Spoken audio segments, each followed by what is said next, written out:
수원 근처의 평화롭던 빌라촌이 한순간에 발칵 뒤집혔습니다. 건장한 사내들을 거느리고 동네를 휘젓던 이른바 빌라. 왕박 실장이 71살 난 평범한 할머니 앞에서 무릎을 꿇고 싹싹 빌게 된 것입니다. 세상 물정 모르는 노인네라며 비웃던 박 실장은 대체 할머니가 내민 서류 한 장에 왜 사시나무 떨듯 떨기 시작했을까요? 그리고 할머니가 50년간 가슴에 품어온 비밀 수첩에는 대체 무엇이 적혀 있었을까요? 지금부터 아나무인 사기꾼 청년을 단숨에 제압한 이른 할매의 지혜롭고도 통쾌한 참교육 이야기를 시작합니다. 그 모든 것은 제가 마당의 감나무에 물을 주던 평범한 화요일 오후에 시작되었습니다. 저는 평생을 초등학교에서 아이들을 가르치다 은퇴한 지 이제 10년이 다 되어가는 전직 교사 최금자입니다. 선생님 소리 들으며 칠판 앞에 서던 게 엊그제 같은데 이제는 교탁 대신 꽃삽을 들고 마당 화초 가꾸는 게 제 제일 큰 즐거움이 되었지요. 여러분도 아시다시피 퇴직하고 나면 세상 만사가 참 평온해 보이지 않습니까? 저도 그저 이 조용한 수원 빌라촌에서 반려견 복돌이랑 산책이나 하며 남은 생을 보낼 줄만 알았습니다. 우리 동네는 참 정겨운 곳입니다. 옆집엔 이제 갓 사회에 나온 30살 청년 민수가 살고 앞집엔 신혼부부가 오순도순 살고 있지요. 저는 마당에서 딴감이며 아내가 살아생전 좋아하던 겉절이를 담가 이웃들과 나눠 먹는 게 참 좋았습니다. 할머니, 오늘도 잘 먹겠습니다. 하며 웃는 민수 녀석을 볼 때면 마치 제가 가르치던 제자놈들 보는 것 같아 마음이 훈훈했지요. 우리 세대야 6.25 전쟁 지나 보릿고개 겪으며 억척스럽게 살았지만 요즘 젊은이들은 참 성실하게 살면서도 사는 게 참 고달파 보여서 늘 짠한 마음이 있었습니다. 하지만 그 평화롭던 공기에 이상한 냄새가 섞이기 시작한 건 올 초부터였습니다. 동네에 번쩍거리는 외제차 한 대가 드나들기 시작하더니 박 실장이라는 35살쯤 되어 보이는 청년이 나타난 겁니다. 기름기 좔좔 흐르는 머리에 비싼 양복을 빼입고는 동네 어르신들께 이 빌라가 이제 재개발이 될 거다. 내가 빌라왕이라서 다 책임진다며 사탕 발림을 하고 다녔지요. 처음엔 그저 수완 좋은 청년인가 싶었습니다. 그런데 배급소 관리원 과거 교직 시절 경험 비유처럼 꼼꼼하게 장부를 들여다보던 제 습관이 어디 가겠습니까? 그 청년이 하는 말이며 눈빛이 예전에 교무실에 불려와 거짓말하던 말썽꾸러기 녀석들과 참 닮았더군요. 할머니, 이 집 저한테 넘기시면 평생 연금 나오게 해드릴게요. 하며 제 마당까지 들어와 굽실거릴 때 저는 직감했습니다. 아, 이 녀석 보통 내기가 아니구나. 우리 동네에 큰 사달이 나겠어. 70평생 쌓아온 제 직감이 등줄기를 타고 서늘하게 스쳐 지나갔습니다. 평화로운 일상 뒤로 보이지 않는 검은 그림자가 우리 빌라촌을 야금야금 삼키려 하고 있었습니다. 제 불길한 예감이 현실로 드러나는 데는 그리 오랜 시간이 걸리지 않았습니다. 어느 비가 부슬부슬 내리던 목요일 저녁이었지요. 평소 같으면 할머니 다녀왔습니다. 하고 씩씩하게 인사하던 옆집 민수 녀석이 어깨를 축 늘어뜨린 채 빌라 복도에 멍하니 주저앉아 있는 게 아니겠습니까? 그 녀석의 손에는 편의점 빵 한 봉지가 들려 있었는데 얼마나 꽉 쥐었는지 다 으깨져 있더군요. 민수야, 무슨 일이니? 왜 여기서 이러고 있어? 제 물음에 민수는 대답도 못하고 그저 고개를 푹 숙인 채 어깨를 들썩이며 울기 시작했습니다. 사정인즉슨 이랬습니다. 성실하게 직장 생활하며 모은 돈에 은행비까지 내어 마련한 전세금 2억 원이 공중으로 날아갈 판이라는 겁니다. 집주인이 바뀌었는데 그게 바로 그 박 실장이라는 놈이었고 빌라 전체가 경매에 넘어갔다는 통지서를 받았다는 것이지요. 할머니, 저 이제 어떻게 해요? 부모님께는 뭐라고 말씀드려요? 하며 우는 민수를 보니 제 가슴이 찢어지는 것 같았습니다. 여러분, 우리 부모 세대가 전쟁 겪고 보릿고개 넘으며 이만큼 나라 일궈놓은 게 우리 자식들이 이런 사기꾼 놈들한테 등쳐먹히라고 한 건 아니지 않습니까? 제가 교직에 있을 때도 말썽꾸러기들은 많았지만 이렇게 남의 인생을 통째로 앗아가는 고약한 놈들은 본 적이 없습니다. 6.25 난리는 난리도 아니구먼. 어떻게 사람이 사람 탈을 쓰고 이럴 수가 있어. 제 입에서 육두문자가 절로 나오더군요.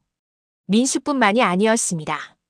알고 보니 우리 빌라에 사는 사회초년생 30명 남짓이 전부 그 박 실장이라는 놈에게 당한 상태였습니다. 박 실장은 어르신들에겐 재개발로 돈 벌게 해주겠다고 속여 집을 가로채고 청년들에겐 그 집으로 전세 사기를 쳐서 이중으로 배를 불리고 있었던 겁니다. 처음엔 저도 눈앞이 캄캄하고 혼란스러웠습니다.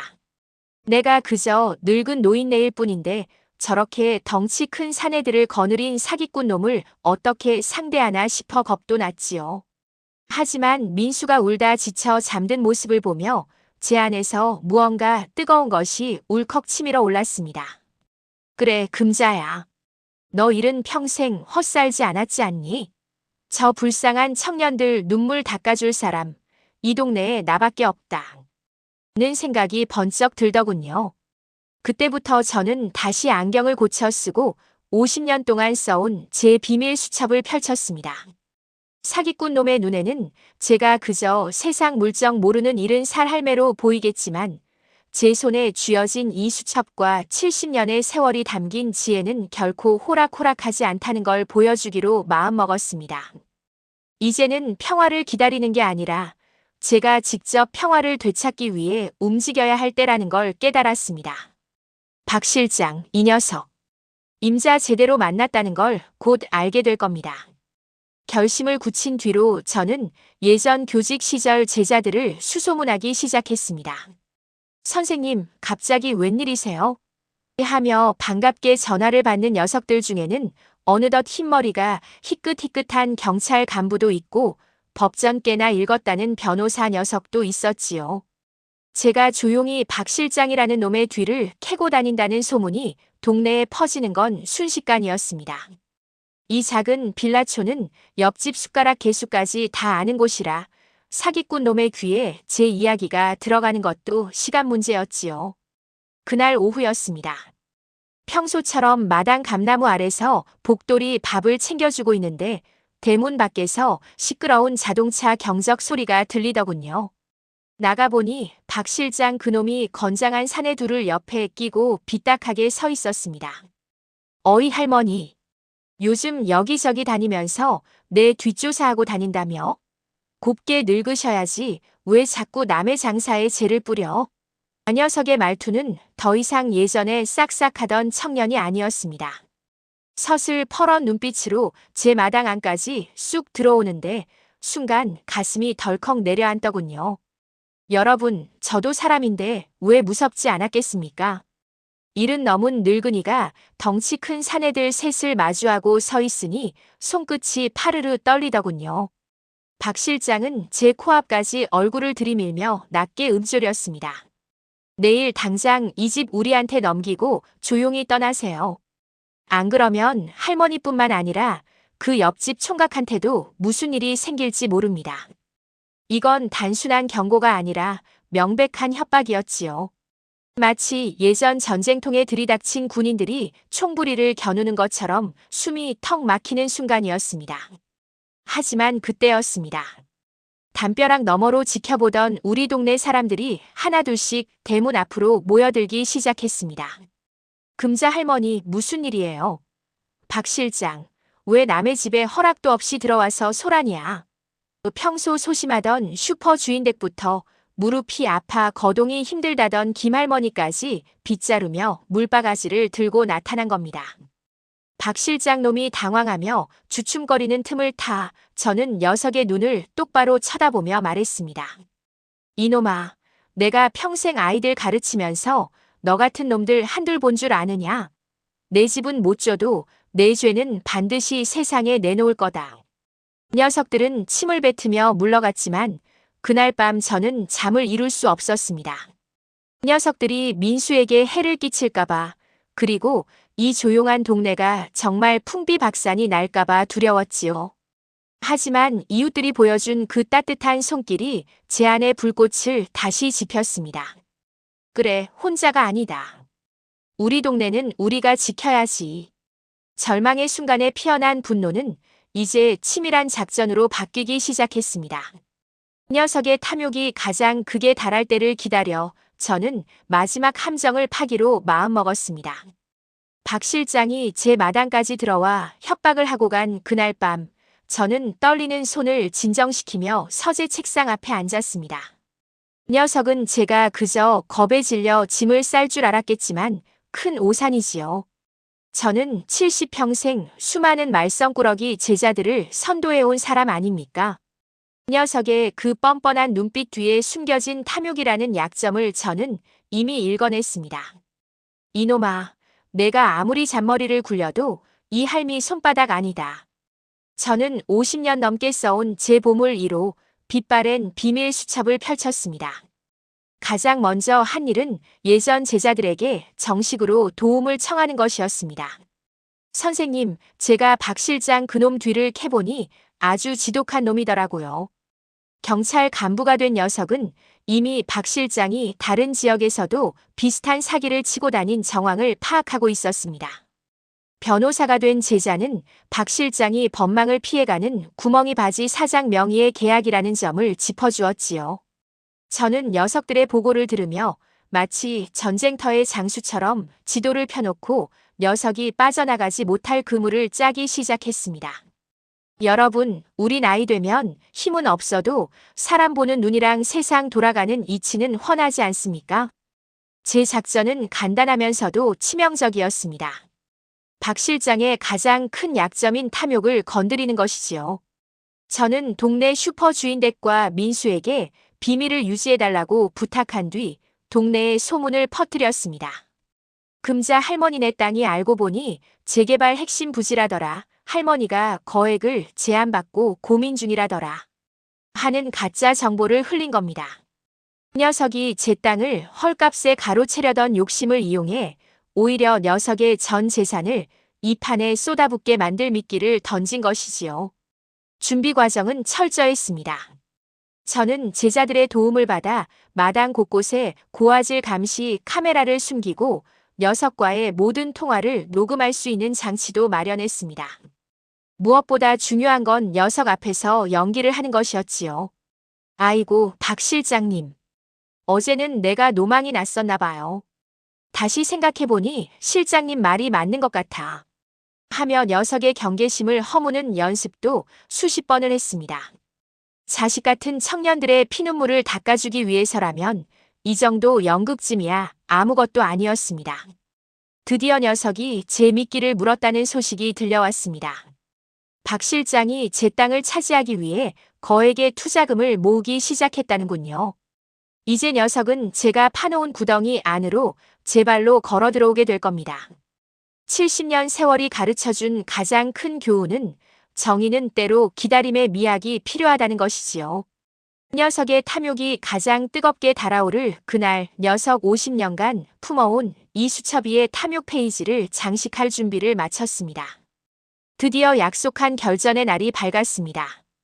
그날은 하늘도 제 마음을 아는지 유난히도 무겁게 내려앉아 있었지요. 저는 아침 일찍부터 서재의 감시 카메라를 마지막으로 점검하고 경찰 제자들과 신호를 맞췄습니다.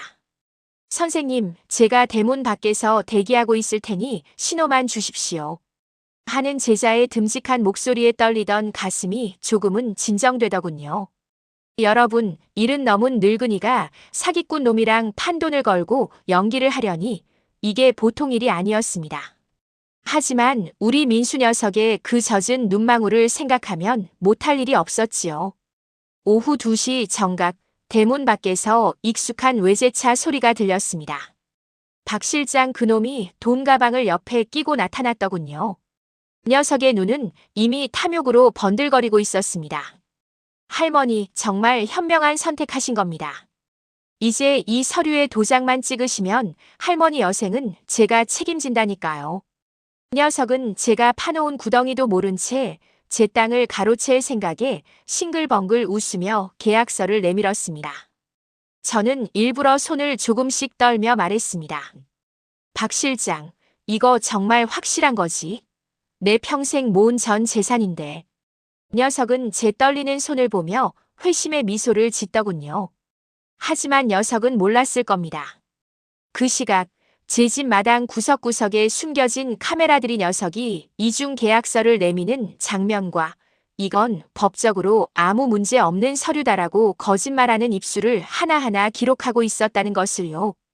녀석이 여기 도장 찍으시죠라고 말하는 순간 제 마음속에선 70년 세월의 기계가 솟구쳤습니다. 저는 도장 대신 녀석의 눈을 똑바로 쳐다보며 조용히 핸드폰 버튼을 눌렀습니다. 박 실장, 너 오늘 임자 제대로 만난 것 같다. 제 목소리가 예전 교단에서 말썽꾸러기 꾸짖을 때처럼 서슬 퍼렇게 울려 퍼졌지요. 그 순간 대문이 벌컥 열리며 경찰 제자들이 들이닥쳤습니다. 박 실장 놈의 얼굴이 찰나에 흑빛으로 변하더군요. 녀석은 당황해서 돈 가방을 챙겨 달아나려 했지만 이미 집 주변은 제 제자들이 겹겹이 에워싼 뒤였습니다. 최금자 선생님 고생 많으셨습니다. 나머지는 저희가 처리하겠습니다. 듬직한 제자의 말에 저는 그제야 참아왔던 긴장이 풀리며 다리가 후들거렸습니다.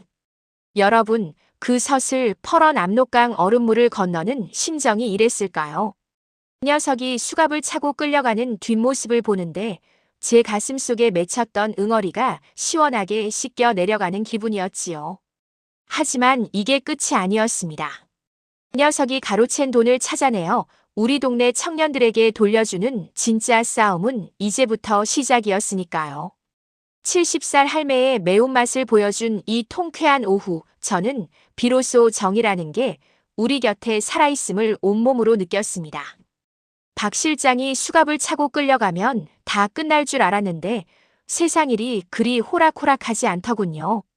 녀석은 어디서 구했는지 이름난 로펌의 변호사들을 대동하고 나타나 할머니가 치매기가 있어 오해한 것이다. 강압적인 수사였다며 뻔뻔하게 발뺌을 하기 시작했습니다. 여러분, 도둑놈이 매를 든다더니 딱 그 꼴이었지요. 하지만 제가 누굽니까? 50년간 아이들 가르치며 정석대로 살아온 최금자 아닙니까?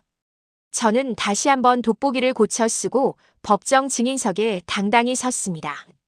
법정 안의 공기는 차가웠지만 제 가슴속은 정의감으로 뜨거웠습니다. 판사님 앞에서 박 실장의 변호사가 제 정신건강을 운운하며 비아냥거릴 때 저는 빙글에 미소를 지으며 제 가방 속에서 비밀 수첩과 태블릿 PC 한 대를 꺼냈습니다. 변호사 양반, 내 기억력 걱정은 마시오. 여기 박 실장이 우리 민수한테 돈 안 갚으면 죽이겠다고 협박한 음성 파일이랑 내 땅 가로채려고 이중 계약서 작성하는 고화질 영상이 다 들어있으니 말이오. 제 말 한마디에 법정 안이 술렁이기 시작했습니다. 박 실장 그놈은 제 눈도 못 마주치고 고개를 푹 숙이더군요.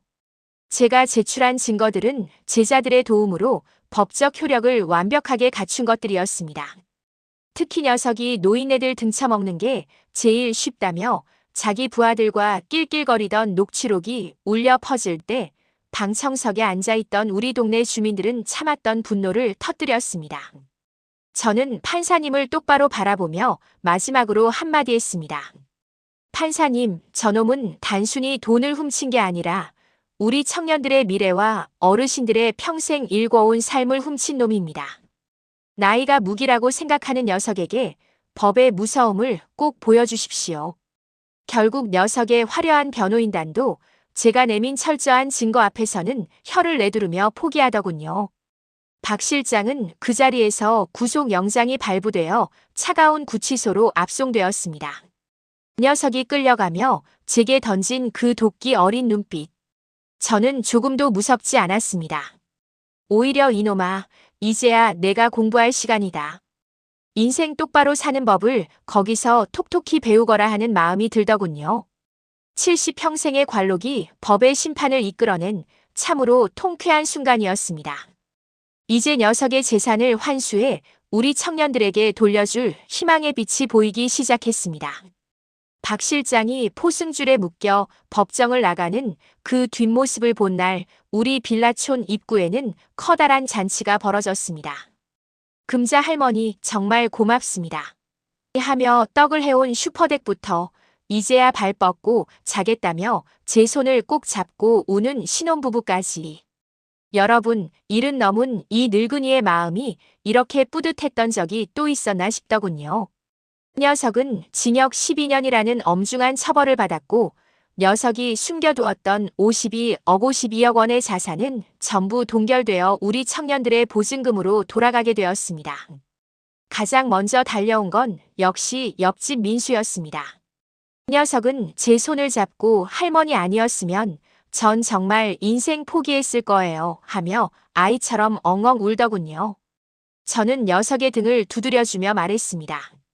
이놈아, 인생은 한 번 넘어졌다고 끝나는 게 아니야. 우리 때는 전쟁통에도 다시 일어섰는데 이까지 사기꾼 놈한테 지면 되겠느냐? 민수는 이제 되찾은 보증금으로 다시 희망을 품고 새 출발을 준비하고 있습니다.